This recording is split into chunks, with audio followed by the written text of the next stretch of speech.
Okay, let's start. Hello, everyone. Welcome to the Special Olympics Coach Webinar Series 2024, presented by our official sponsor, Gallagher.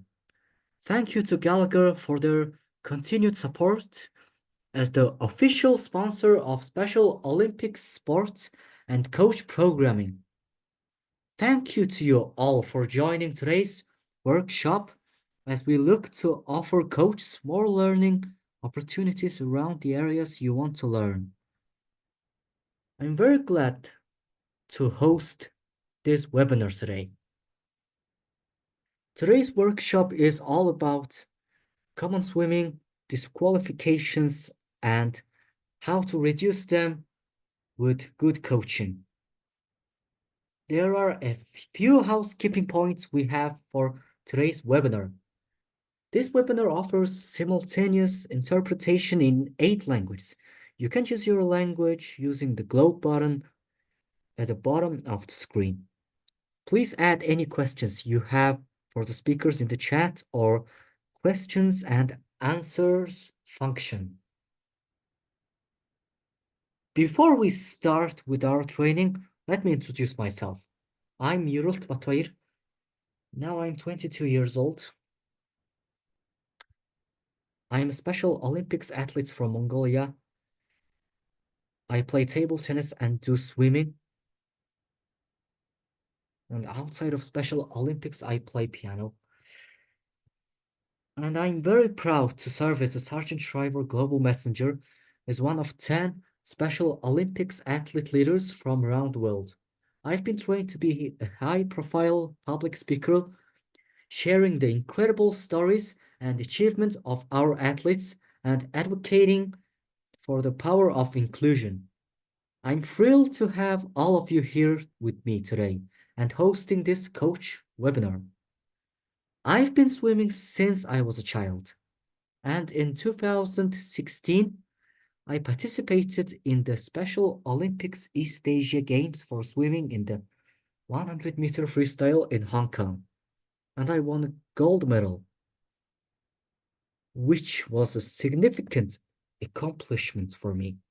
Becoming a good swimmer takes dedication, and my coach played a big role in my success. That's why I'm so glad that you're here today, willing to take the important role of being a coach and making a positive impact in the lives of athletes. For those of you aspiring to be swimming coaches, I would like to encourage you guys to train hard and develop your own skills as a swimmer. A great coach leads by example. I would also like to give a friendly reminder to stay active and engaged, not only in physical training, but also in supporting and motivating your athletes. When I was in Berlin in 2023, Special Olympics East Asia encouraged me to become a Sargent Shriver Global Messenger. This role has given me the opportunity to be a voice for Special Olympics athletes, reaching out to the public, businesses, and governments to promote inclusion. I want to make sure people understand that no one has the right to discriminate against others, and everyone deserves equal rights for all. The coaches I've had so far all helped me become a confident advocate for my fellow athletes from Special Olympics all over the world. Thank you all for joining today's webinar. I'm so excited about the impact you will have as coaches, helping athletes achieve their dreams while fostering inclusion and unity in our communities. Now, I would like to introduce you guys to Cathy, Bennett, Dian, Christian, Hillis, and Kiera Byland. Cathy Bennett is a highly respected figure in the swimming community and a key member of the Michael Phelps Foundation. She holds the distinction of being Michael Phelps' first swimming instructor, playing a pivotal role in nurturing his early swimming skills and instilling in him a lifelong passion for the sport. Beyond her role as a swimmer instructor, Cathy serves as the director of programming for the Michael Phelps Foundation, In this capacity, she oversees the Foundation's signature IM program, which offers learn to swim programs, recreational aquatic activities, organized swim instruction, and health and wellness initiatives. She has been training Special Olympics coaches for over 20 years and is excited to see the growth of the sport.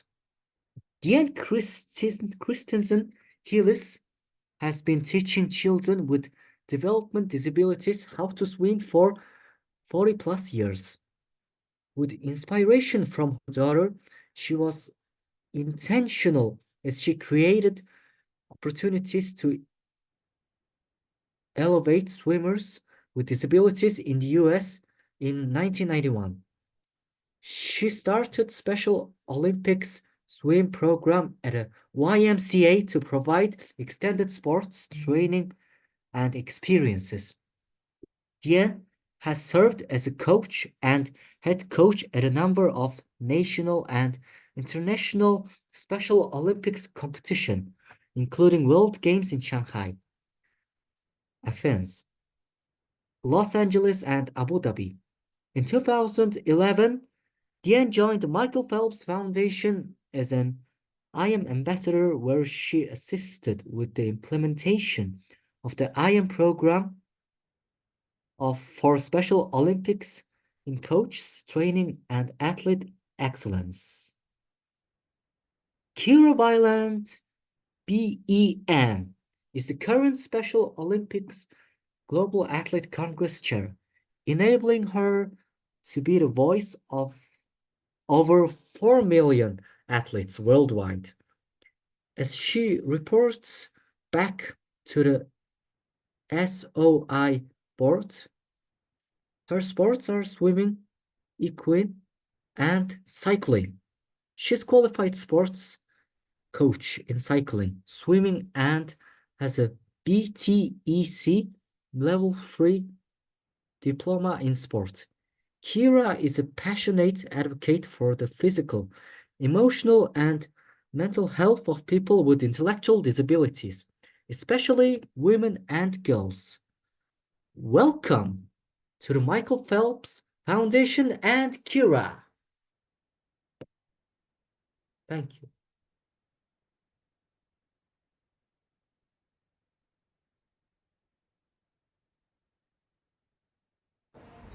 Thank you, Yeruult. My name is Cathy Bennett, and I am the Program Director for the Michael Phelps Foundation.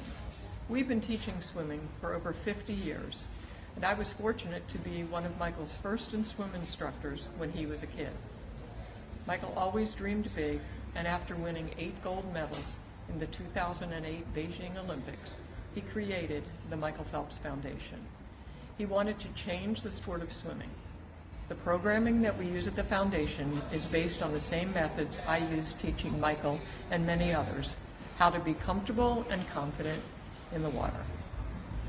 In 2011, the Michael Phelps Foundation partnered with Special Olympics because Michael wanted to give athletes access to quality coaching and opportunities. He wanted to raise the level of competition for Special Olympics swimmers. We have continued to develop our Train the Trainer program and have coaches in over 35 countries.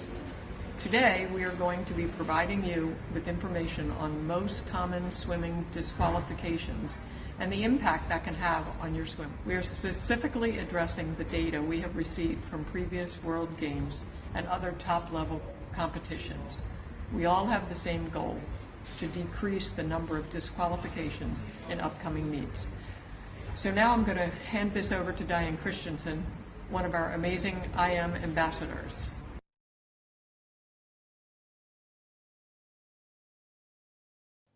My name is Dian Christensen Hillis, and I am the Special Olympics Ambassador for the Michael Phelps Foundation.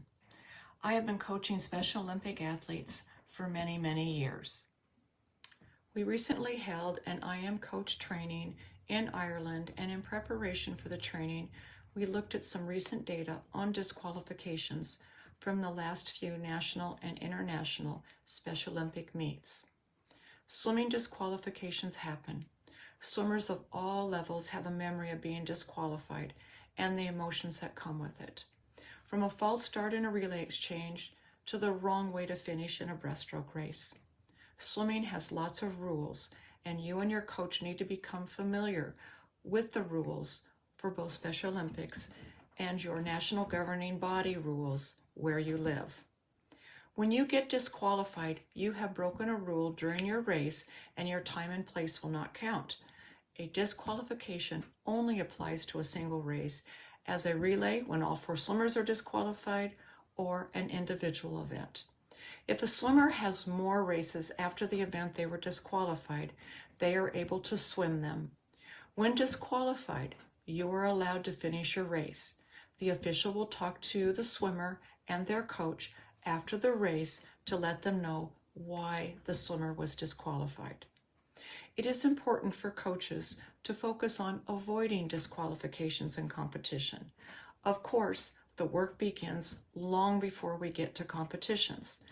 Do things correctly in practice is the best way to train for swimmers and develop muscle memory to set them up for success during competitions. Today we will look at 6 of the most common disqualifications, go over the actual rule as stated in the Swimming Resource Guide, and give video examples of the disqualification and a correct execution. First off, let's talk about starts. A common disqualification in Special Olympics is a false start. This happens in both individual events and relay events. When it comes to the initial start, it is often not understood what the process is for a swimmer to start a race, and the disqualification happens for this reason. Starting is an especially important aspect of competitive swimming. Therefore, it is important that the swimmer is given regular instruction in this skill. When it comes to practice and competition, a facility may have rules and regulations regarding diving starts. Please make certain you are aware of the facility rules. There are 3 types of starts permitted in Special Olympics swimming competitions: standing and using a block start, standing on pool edge, sitting on pool edge, and a water start. In Special Olympics Resource Guide, beginning on page 76 in the Stroke Development chapter, the guide references starts for each of the 4 strokes and a step-by-step process in teaching the start as well as the process to start. All starts are signaled by the starter, who will whistle the swimmers to the start position on blocks, pool edge, or water. Then the starter will command the swimmers to take their marks, which is the ready position to the start. Then a beep or whistle sound will alert the swimmers to leave the blocks or the end of the pool for their race. Please become familiar with the swimming start rules in your national governing body rules for competition. Also, a swimmer or coach is responsible for notifying the referee prior to competition of any disability modifications needed in starting, such as an arm signal and/or a strobe light, and possibly a lane exchange. Often disqualifications do not happen at the start of the relay, but at the exchange, when the next swimmer takes off before the teammate touches the wall, or when 2 teammates take off together. The 2 swimmer takeoff situation happens most in water starts. Consistently practice individual starts and relays or wind starts to make certain your swimmers understand the process as well as the rules. Prior to competitions and relays are set, make certain you practice those relays often with team members so there is no mistake with the order of the swimmers. Relays are a lot of fun to participate in and watch. There are motivation to swim well because swimmers are competing with their teammates and they want the team successful. In breaststroke, despite its seemingly simple nature, requires a timing between the pulling and kicking motion, which is truly challenging to get the hang of. It is also the slowest of the 4 strokes due to the large fluctuations in speed between the sections of the stroke. We will first talk about turns and finishes, which is where the most disqualifications happen in breaststroke. The rule states that at each turn and finish of the race, the touch shall be made with both hands separated and simultaneously at, above, or below the water level. At the last stroke before the turn and at the finish, an arm stroke not followed by a leg kick is permitted. The head may be submerged after the last arm pull prior to the touch, provided it breaks the surface of the water at some point during the last complete or incomplete cycle preceding the touch. The term separated means that the hands cannot be stacked one on top of the other. It is not necessary to see space between the hands. Incidental contact at the fingers is not a concern. To keep from getting disqualified, practice consistently with a two-handed touch at each and every turn and finish at practice. It is very important that the swimmer does not alter their stroke technique during the last few strokes before the wall. Instead, move fast and hit the wall hard. The hand touch should coordinate with the end of a leg kick to ensure that maximum speed is going into the wall. As a reminder, the same two-handed touch at turn and finish is also required in butterfly. The second most common disqualification with breaststroke has to do with the kick. The rule states the feet must be turned outwards during the propulsion part of the kick. Alternating movements or downward butterfly kicks are not permitted except in starts and turns where one butterfly kick is allowed. Breaking the surface of the water with the feet is allowed unless followed by a downward butterfly kick. The disqualification occurs because the legs are asymmetrical and the knees are split apart, which is causing a scissor-style kick. Commonly, the swimmer doing a scissor kick is not horizontal in the water, caused by one hip higher than the other. The kick needs to be symmetrical and the knees are kept hip-width apart. To execute the kick, bend your knees and bring your heels to your buttocks. Knees are hip-width apart. Feet are flexed and toes pointing outward, which will expose the surface area of the soles of your feet to the water to ready them to drive the water backwards. The heels drive back in a circular whip-like action, giving power and propulsion. Kick finishes in a streamlined position with legs straight and toes pointed. At this point, you are now ready for the next kick cycle. A good drill for learning breaststroke kick is by holding a pull buoy between the thighs and execute a breaststroke kick. It won't be powerful, but you will not be able to spread your knees. If the pull buoy falls out, you have separated your knees. Do this for a 50, then remove the pull buoy and try to replicate the kick. Once you start to kick outward, it's okay if your knees separate. You just want your knees to stay inside your body line, meaning hip width apart. The recent data also showed two common disqualifications taking place in backstroke. The most common of these disqualifications were from swimmers not touching the wall at the backstroke turn. The rule states specifically that when executing the turn, there must be a touch of the wall with some part of the swimmer's body.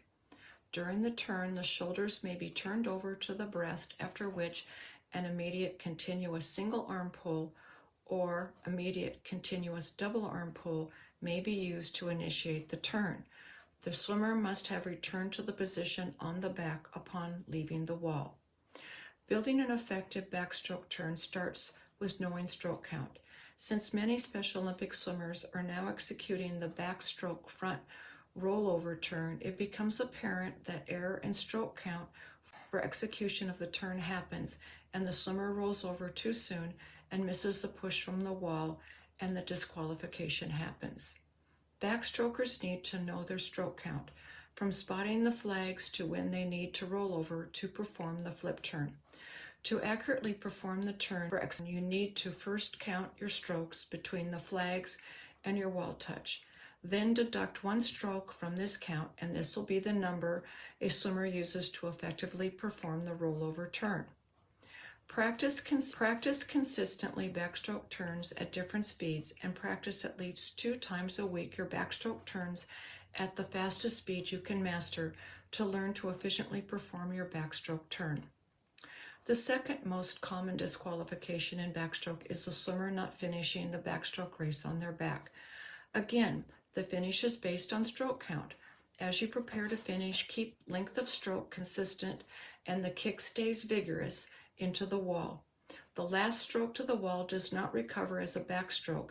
You will pick your wrist up and as if you were going to do a normal stroke, but instead bring your hand up and point fingers back to the wall and lunge back by throwing your head back with a single dolphin kick and hit the wall with force on your back. There are many ways a swimmer can be disqualified in a race. The ones we spoke about were the 6 most common in a recent Special Olympic swimming competition. As mentioned earlier, coaches and swimmers need to know the rules from the World Aquatics as well as the rules from your national governing body. The more informed you are, the better you can train your swimmers as well as prepare for competitions. Now we will have Kiera provide more insight from the perspective of a swimmer athlete and coach on disqualifications.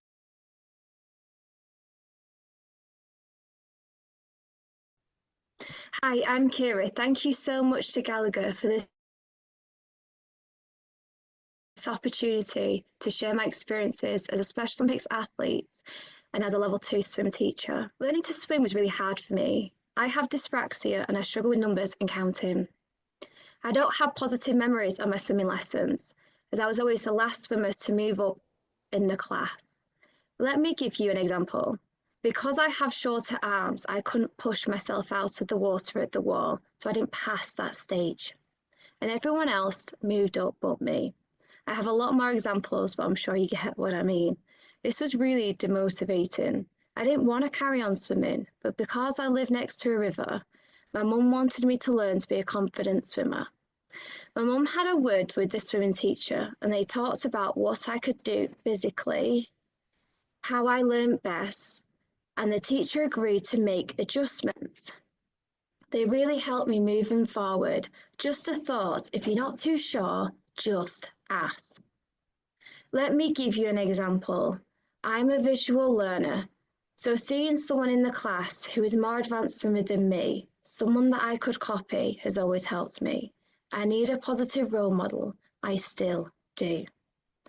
I would also like you all to think about the equipment you use, so it can encourage swimmers to develop and feel engaged in a fun way. And use visual aids. That's what I do in my lessons.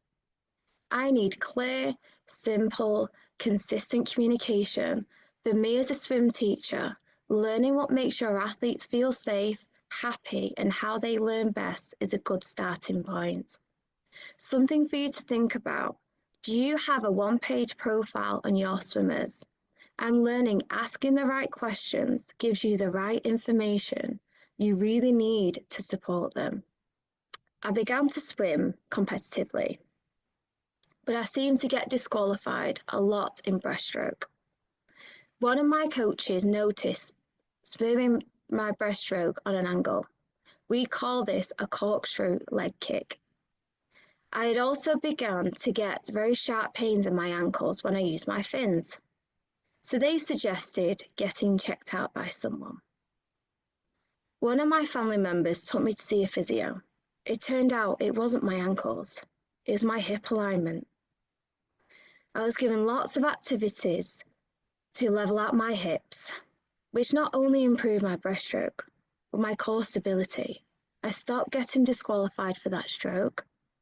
A handy tip is to do land-based activity as well. This can be just as important as a swim technique.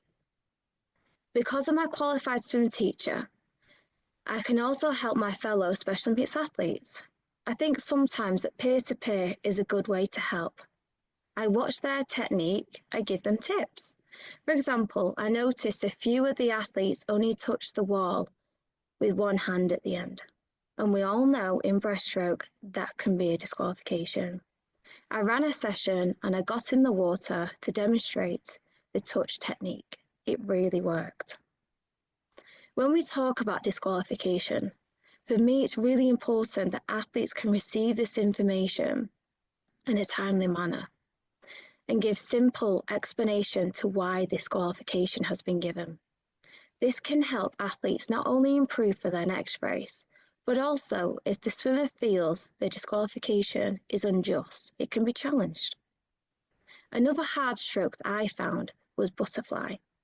I have had many disqualifications, but no one ever explained to me why. So I couldn't improve. All it took was one judge. She took me to one side and explained. In butterfly, when moving your arms forward, they have to project out of the water. I wasn't counting the strokes because I struggle with numbers. So when it got to the last length, I always misjudged the end touch. Someone had explained to me that I never did it again. So coaches, please take the time to explain the finer details to swimmers. Really watch your athlete's swim techniques. It's easier to teach good technique than unpick poor technique. I know all about that from my personal experiences. I also have autism, of right and wrong. And in one of my many disqualifications, I knew as soon as my head surfaced the water, I had done the wrong arm stroke. It was totally my fault, and I understood that. But the disqualification report said it was my leg kick that was incorrect. It didn't match what happened. This frustrated me, and I started to doubt myself, as so many other people would. So another please, coaches, is ask your judges to put the correct information down in easy read language so athletes can understand. I feel really strongly as athletes, we need to know exactly what they are being disqualified. And that's right and fair and how we can improve. Another example, during a very recent swimming competition, when the males and females were mixed, because they didn't have a minimum number of the females to race to go ahead. They used a 30% difference rule, which was challenged by 2 club coaches. One of the swimmers asked the organisers to change the decision. The organisers said they wouldn't change it and it was just for the experience. The athlete said, "We are here to race, we are experienced athletes, and that's not fair." The organiser laughed in her face and told her it was fair. The athlete started to cry, and I tried to help the athlete to calm her down, as I was worried she wouldn't do any of her races, because she thought that this would happen again in her other races that day. At the end, the decision was changed, but the damage had already been done to both to myself and other athletes' self-esteem and mental health. What this has shown me is there is so much work to be done about how swimmers are spoken to when managing a challenge, and athletes understanding being taught the right protocol when challenging. It's about mutual respect, being treated as an equal human being. I have one more type of disqualification, and I really feel this needs to be highlighted, and that is relays. Relays can get very complicated for everyone, especially for athletes, if this isn't something they haven't practiced before. Whether that's diving in, and that's another story for another day, to starting in the water and the takeover, that athletes can misjudge, along with the rules of if they're allowed to leave their lane, as this can change from competition to competition. It's very confusing if it isn't explained in easy read language to everyone. But having said that, it's hard, but it is a lot of fun. And it's a great way for the team to bond together. Now, all I've said is easier said than done. So I thought I'd pass on some handy tips as an athlete and as a coach. As a coach, you have to be a detective. Get to know the athletes in terms of how they can accept change, a challenge, disqualification, even a speeding ticket. I am an athlete that needs a bit of space to process, then I can talk about it. But I have friends who need to know straight away. But remember, we are all different.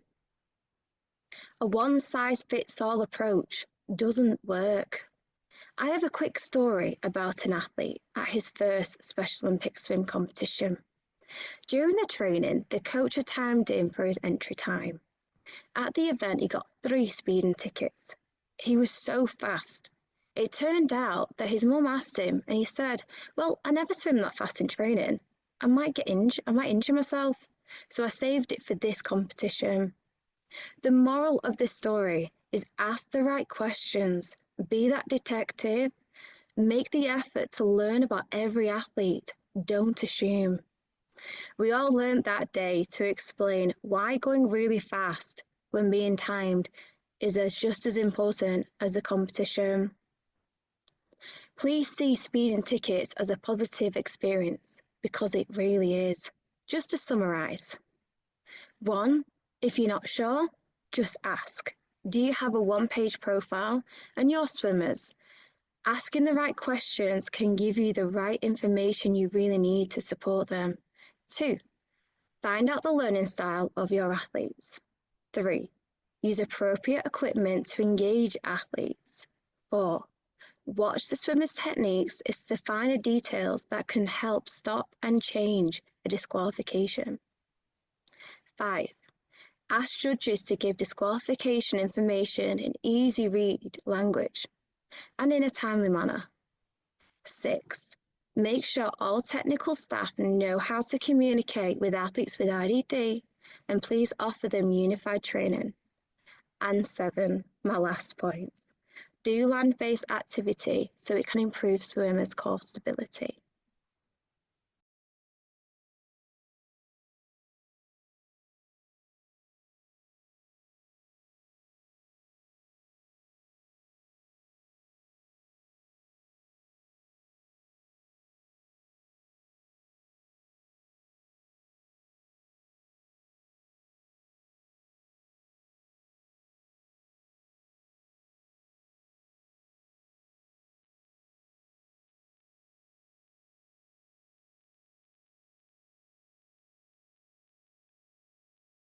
Okay. Thank you. Thank you to people. Thank you to Kiera. Thank you to Christensen. Dian. Thank you to Dian. Thank you to Fiona. That inspired me.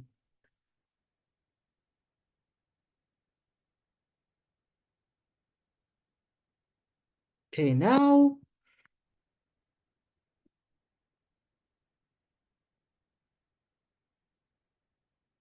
I would like to thank the Michael Phelps Foundation and Kiera for their wonderful presentations.